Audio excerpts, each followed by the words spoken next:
คลิปนี้เสนอตอนรีวิวถนนไปหาดสวรรค์ตอนที่5ผจญภัยพายุฝนพัดโหมกระหน่ำที่หาดสวรรค์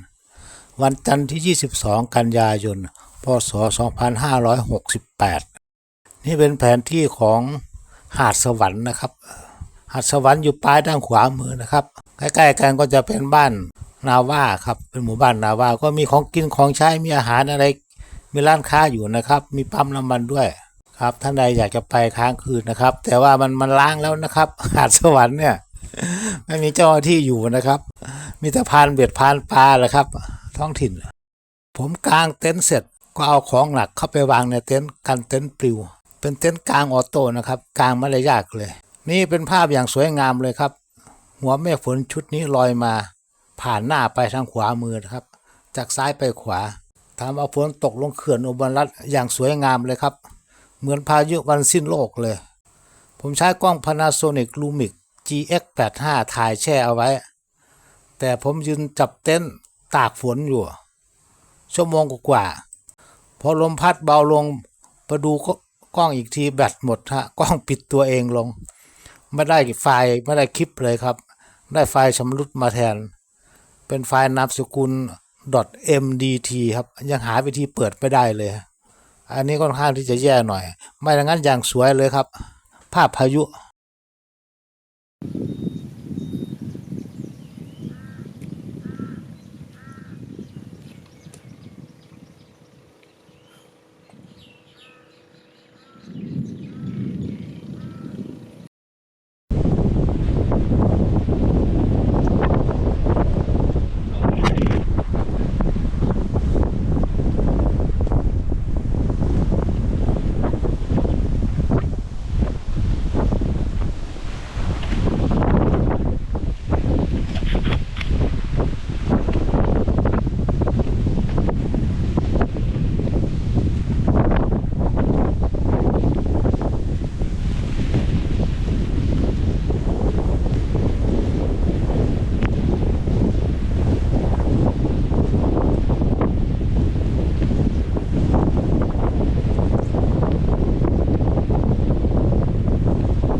เลยกล้องตัวนี้ดับไปเลยเอาเข้าไป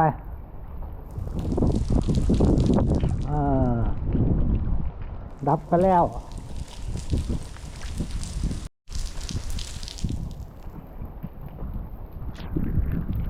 แรงมากเลยพายุ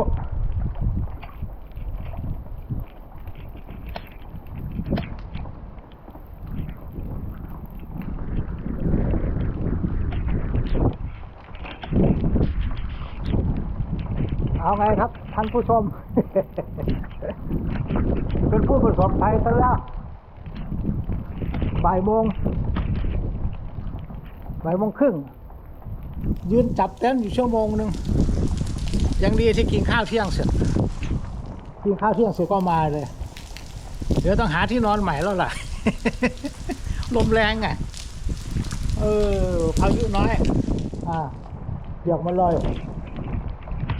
น้ำเจิงเลยนึกว่าได้ที่ดีละน้ำงอหมดเลยเนี่ย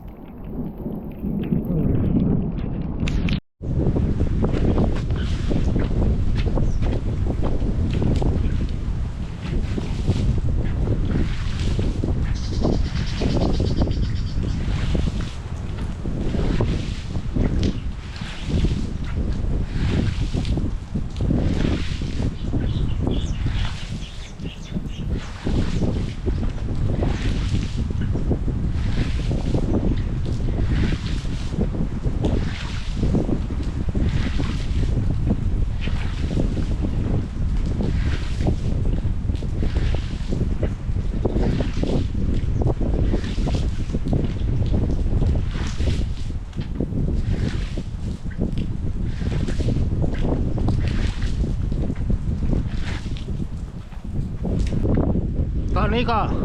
บ่าย2 โมงครับ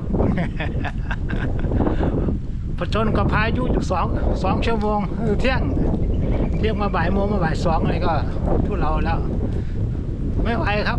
เก็บข้าวของละ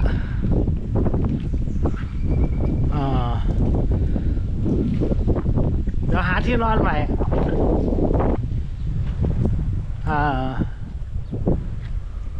ตอนนี้ก็สว่างสวัยแล้วพายุก็หมดลงไปแล้วเอาไงดีกลับบ้านก็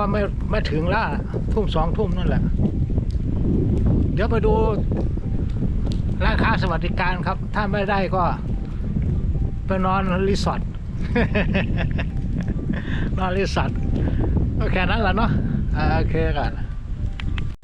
ข้างหลังนี่เป็นร้านค้าสวัสดิการฮะลองไปแวะดูว่ากางเต็นท์ได้ไหมมันกันลมได้มันมีผนัง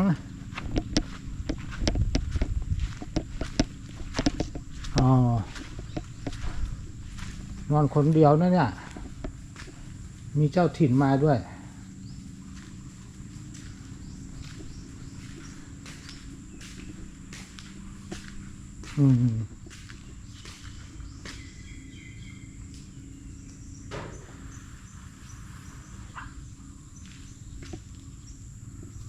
สรุปว่ามีผมคนเดียวนะถ้าจะนอนเนี่ยอันนี้เขาก็เลี้ยงวัวเลี้ยงควายกันเยอะอยู่นะอันนี้อยู่ได้ไหมเนี่ย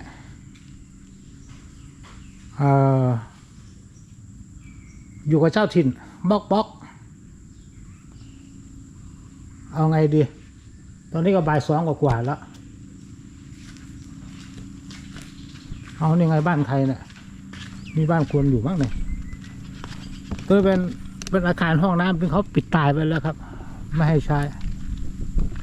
ตอนนี้เห็นเขียนป้ายไว้ห้ามเข้ามีหมาเฝ้าอยู่มันจะเป็นบ้านเจ้าหน้าที่มั้งครับ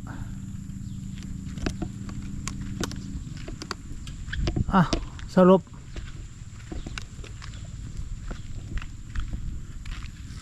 ุปว่าไม่นอนดีกว่าครับ ถอยทับยอมแพ้แล้วเดี๋ยวไปนอน